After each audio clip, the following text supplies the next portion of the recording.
Hello everyone, स्वागत है आप लोगों का। उम्मीद है कि आप लोग बहुत अच्छे होंगे, आपकी तैयारी बहुत अच्छी चल रही होगी और पूरी कमर कस चुके होंगे आप अपने एग्ज़ाम को लेकर। हर दिन हम कोशिश करते हैं कुछ ऐसी इंपॉर्टेंट खबरें आपके सामने लेकर आएँ जो मध्य प्रदेश से रिलेटेड हैं, एमपी स्पेशल हैं और कहीं न कहीं आपके एग्ज़ाम के पॉइंट ऑफ व्यू से बहुत ही इम्पोर्टेंट हैं। क्योंकि आप जब इन खबरों को पढ़ते हैं न्यूज़पेपर में तो उस तरीके से आंसर या उस तरीके से नहीं सोच पाते हैं जिस तरीके से सोचा जाना चाहिए।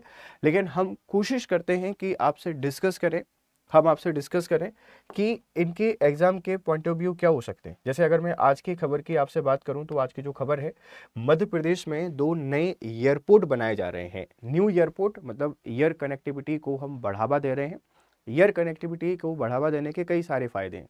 एक तो आना जाना काफ़ी सुगम हो जाता है कभी इमरजेंसी जब होती है, ऑल्दो हमेशा तो आप ट्रैवलिंग नहीं कर पाते।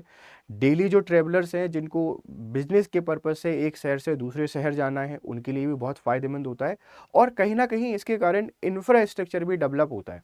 तो आज का जो टॉपिक है ये बहुत ही इंपॉर्टेंट है। कहाँ कहाँ पे आप इसका यूज़ कर सकते हैं, हम आपको बताते हैं। देखिए, एक तो सबसे पहले आप इसको ट्रांसपोर्ट वाले टॉपिक में यूज़ कर पाएंगे। ठीक है, जो ट्रांसपोर्ट वाला टॉपिक है उस ट्रांसपोर्ट वाले टॉपिक में इसको यूज़ कर सकते हैं।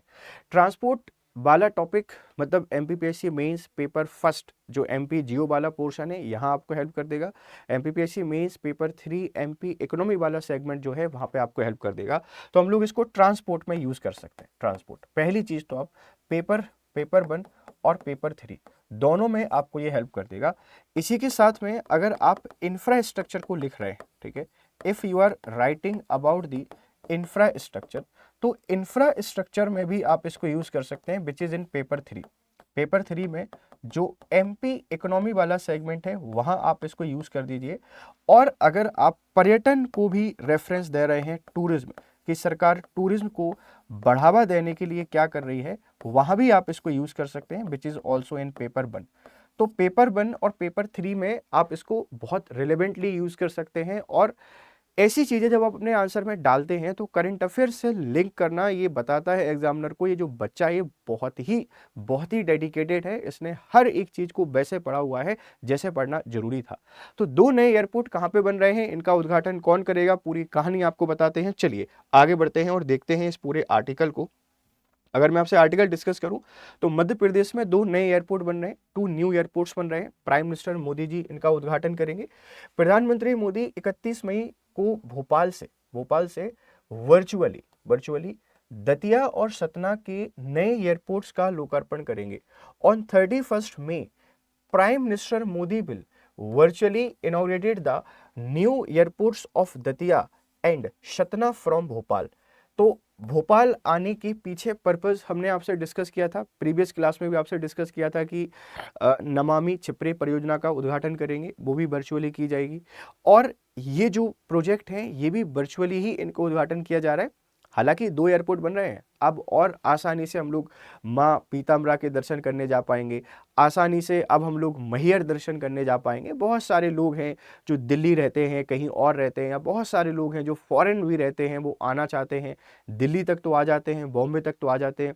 अब दतिया नहीं जा पा रहे हैं, सतना नहीं जा पा रहे हैं, बाय रोड जाना पड़ रहा है, बाय ट्रेन जाना पड़ रहा है। तो ये जो एयर कनेक्टिविटी है इससे जो टूरिज्म है इसको बहुत मदद मिलेगी। इसी के साथ में जो आस्था है, जो लोगों की, श्रद्धालुओं की आस्था है, उसको भी और बल मिलेगा कि भैया हम यहाँ पे जाके अब अपनी आस्था माँ के दर्शन कर सकते हैं। माँ के घर जाना सबको अच्छा लगता है। जब हम रहते हैं दूर शहर तो सबसे ज़्यादा जो याद आती है वो माँ आती है कि भाई चलो चलते हैं, माँ से मिलकर आते हैं। तो दर्शकों को लिए, श्रद्धालुओं के लिए बहुत बड़ी खुशखबरी की खबर है। कहाँ बन रहे हैं 2 एयरपोर्ट, एक तो दतिया में बन रहा है और दूसरा बच्चे बन रहा है सतना में। ये एयरपोर्ट तीर्थ यात्रियों के लिए महत्वपूर्ण है। क्या देखो लिखा हुआ है, these airport are important for pilgrims. तीर्थ यात्रियों के लिए बहुत इंपॉर्टेंट है क्योंकि दतिया में मां पीताम्बरा शक्तिपीठ है।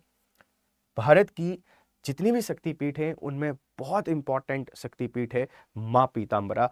और अगर मैं आपसे बात करूं सतना के पास में जो मैहर, बेटा अब तो मैहर नया जिला बन गया है, इस मैहर वाली मां शारदा तथा चित्रकूट के लिए 2 चीजें बेटा यहां से अपनी सफल हो जाएंगी। एक तो मां शारदा के दर्शन हो जाएंगे और चित्रकूट में सती अनुसुईया का आश्रम भी आपको मिल जाएगा। इनके लिए हवाई यात्रा की सुविधा मिलेगी। These airport are important for pilgrim. as they will provide air travel facility on the माँ पीताम्बरा पीठ in दतिया, माँ शारदा मैहर in सतना एंड चित्रकूट। तो हमारे 3 जो पर्यटक स्थल हैं, आप इनको टूरिस्ट प्लेस कह सकते हैं, आप इनको धार्मिक स्थल कह सकते हैं, सांस्कृतिक स्थल कह सकते हैं, या नॉर्मली एयर ट्रैफिक भी आप यहाँ पे कह सकते हैं। एयर ट्रैफिक को बूस्ट करना बहुत इंपॉर्टेंट है, क्योंकि ट्रैफिक के जो मीन्स ऑफ कम्युनिकेशन के जो साधन है उनमें एयर ट्रैफिक सबसे सुविधाजनक है।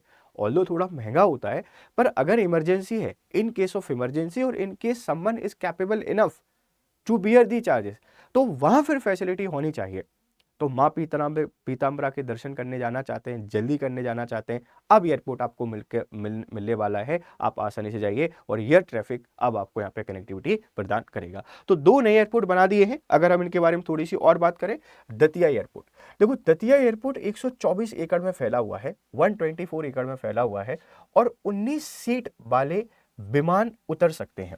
मतलब 19 सीट वाले जो विमान हैं यहाँ पे उतरेंगे। मतलब छोटी ही जो फ्लाइट है, ये छोटी फ्लाइटों को यहाँ पे चलाया जाएगा। मिनी फ्लाइट आप जिसको कहते हैं, कि जिनमें कम सीटें रहती हैं और कम यात्री इसमें आते हैं, ज़्यादा यात्री नहीं आएंगे। 19 सीट वाले विमान यहाँ पे उतर सकते हैं, ठीक है, ध्यान रखिएगा। अब देखो, ये एयरपोर्ट सिर्फ एयरपोर्ट नहीं है, इसके कारण क्या हो रहा है, इनके कारण जो इंफ्रा है, ये इंफ्रा डेवलप हो रहा है, इंफ्रास्ट्रक्चर डेवलप हो रहा है। इसके कारण जो टूरिज्म है, इस टूरिज्म को, पर्यटन को बल मिल रहा है, पर्यटन को। इसके कारण एम्प्लॉयमेंट जनरेशन होगा, और इसके कारण जो एयर कनेक्टिविटी है वो भी स्ट्रेंथन होगी, और हमारी जो आस्थाएं हैं, जो हमारे बिलीफ हैं, वो भी और स्ट्रांग होंगे पिलग्रिम्स के लिए। तो पहला कहां पर, दतिया में। दतिया आप सबको पता है कि उत्तर नॉर्थ जो मध्य प्रदेश है वहां पर आता है, और इसकी कनेक्टिविटी बुंदेलखंड एरिया से हमको देखने को मिल जाती है, या दतिया फोर्ट आपको देखने को मिल जाता है। ध्यान रखिएगा, दतिया फोर्ट, और दतिया को आप मिनी वृंदावन के नाम से भी जानते हैं, कि मिनी वृंदावन कोई है तो वो दतिया है, इस बात को ध्यान रखिएगा। आगे बढ़ते हैं, और अगला है सतना। सतना एयरपोर्ट 37 करोड़ रुपए की लागत से बना है, और 19 सीटर विमान संचालन के लिए पूरी तरीके से तैयार है। तो सतना का जो एयरपोर्ट है, यहाँ भी 19 सीटर विमान आसानी से आ सकते हैं। सतना की अगर मैं आपसे बात करूं, तो ये वैसे भी cement city of Madhya Pradesh कहलाता है, cement city of MP, Madhya Pradesh का सीमेंट शहर है। यहाँ से हमको मैहर जो माता है, ये मैहर माता का दर्शन आसान हो जाएंगे। पहले सतना में ही आता था, अब मैहर को एक अलग जिला बना दिया है, ध्यान रखिएगा। और इसी के साथ में मैं आपसे बात करूं, तो चित्रकूट जो धाम है, इस चित्रकूट धाम के दर्शन भी हमको आसानी से हो जाएंगे, ध्यान रखिएगा। ये दोनों एयरपोर्ट क्षेत्र के धार्मिक, पर्यटन और आर्थिक विकास को गति देंगे, इस बात को ध्यान रखिएगा। तो ये एमपीपीएससी मेंस और एमपीपीएससी प्रीलिम्स दोनों के लिए बहुत इंपॉर्टेंट है। आप अगर इंटरव्यू की तैयारी कर रहे हैं, दतिया से बिलोंग करते हैं, सतना से बिलोंग करते हैं, एमपी से बिलोंग करते हैं, तो उसके लिए भी इंपॉर्टेंट है, क्योंकि ये अफेयर्स जो होते हैं ना, करंट अफेयर्स, ये बहुत बहुत इंपॉर्टेंट होते हैं, और आपके हर जगह बहुत इंपॉर्टेंट रोल प्ले करते हैं, इस बात को ध्यान रखिएगा। तो मैं पूरी उम्मीद कर पा रहा हूँ ये कहानी आपको समझ में आई होगी। अगर ये कहानी आपको समझ में आई है, तो आपके लिए बहुत ही इंपॉर्टेंट इन्फॉर्मेशन है। If you are preparing for MPPSC examination, study IQ brings a early start offer valid till 31 May। ये 31 मई तक वैलिड है, इस बात को ध्यान रखिएगा। अर्ली स्टार्ट ऑफर है ये, अभी इसकी प्राइस चल रही है 7,499। कोड यूज करना है GS लाइव। अगर आप GS लाइव कोड को यूज करते हैं, तो ये डिस्काउंटेड प्राइस पे आपको कोर्स मिल जाएगा। एमपीपीएससी की कंप्लीट प्रिपरेशन यहाँ पर है, जिसमें prelims, mains, interview, everything include है, सब कुछ इसमें शामिल है। आप अगर अच्छे से तैयारी करना चाहते हैं, हमारे साथ जुड़िए। और अगर हमसे आप कनेक्टिविटी हासिल करना चाहते हैं, तो ये हमारा ऑफिशियल चैनल है स्टडी IQ का, आप जाएं टेलीग्राम MPPSC स्टडी IQ, इसको ज्वाइन करें। And this is my channel, this is my personal channel. आप यहाँ पे आएँ और यहाँ आपको PDF मिल जाएंगे हर एक क्लास के, ठीक है प्यारे बच्चों। चलिए, तो उम्मीद है ये कहानी समझ में आई होगी। आपकी वैल्यूएबल फीडबैक हमको जरूर दिया करिए, और हर बच्चे तक इसको हमने पहुंचाना है। फिर करते हैं आपसे मुलाकात, तब तक के लिए शुक्रिया। Have a nice time.